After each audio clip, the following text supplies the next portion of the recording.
Décidément, ce Vendée Globe 2020-2021 nous offre un scénario totalement extraordinaire. Après 65 jours de course, on trouve les 9 bateaux de tête dans la remontée de l'Atlantique, regroupés sur moins de 130 000. Yannick Bestaven, le plus à l'ouest de la flotte, a perdu toute son avance et même sa place de leader au profit de Charlie Dalin. Coucou. C'est dur. C'est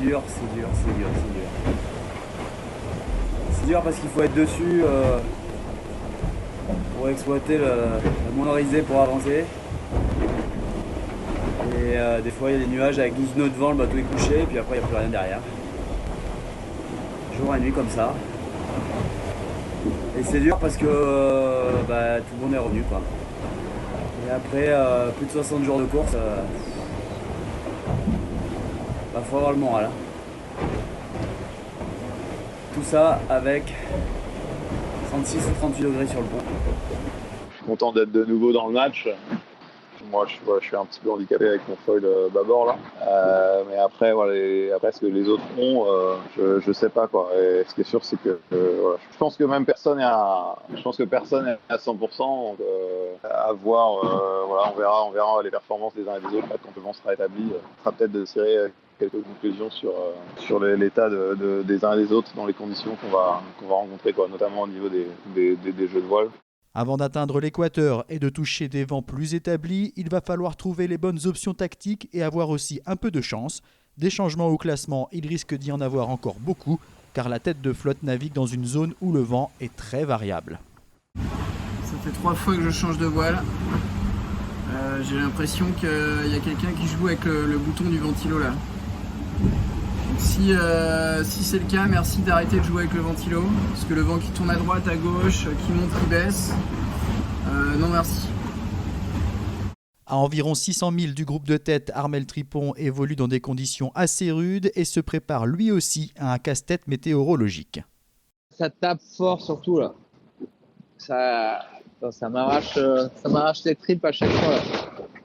Je veux finir, c'est ma pire nuit, pire session là du Vendée là.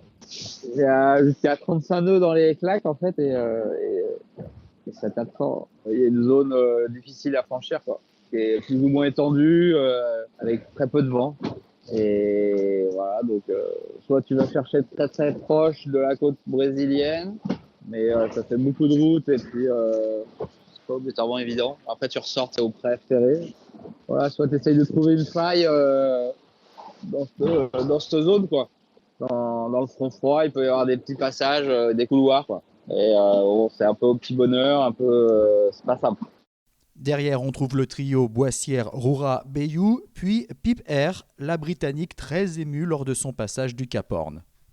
I can't believe I'm here. I'm so proud. I'm so happy to be here. It's magnificent. Let's take hold.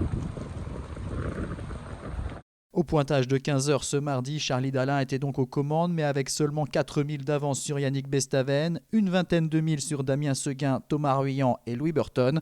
Benjamin Dutreux 7e n'est qu'à 88 000, Jean Lecam 9e à 127. Au sud des îles Malouines, Arnaud Boissière, Alan Roura et Jérémy Bayou sont très proches, le skipper de Charal étant sur le point de dépasser celui de la Fabrique. Quant à Stéphane Le Diraison, Didac Costa et Kojiro Shiraishi, ils approchent du Cap Horn. Il reste un peu plus de 2 jours de navigation à Manuel Cousin 21e pour l'atteindre. Un peu plus loin, Miranda Meron et Clément Giraud naviguent toujours ensemble. Alexia Barrier, 24e, se trouve au milieu d'une dépression, tout comme Samantha Davis qui navigue à sa hauteur.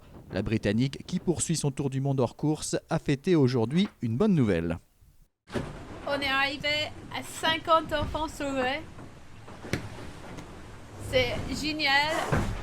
Et donc je continue mission de monter, dépasser les 60 qui était l'objectif original. Donc je suis à fond. Merci pour votre soutien. C'est génial.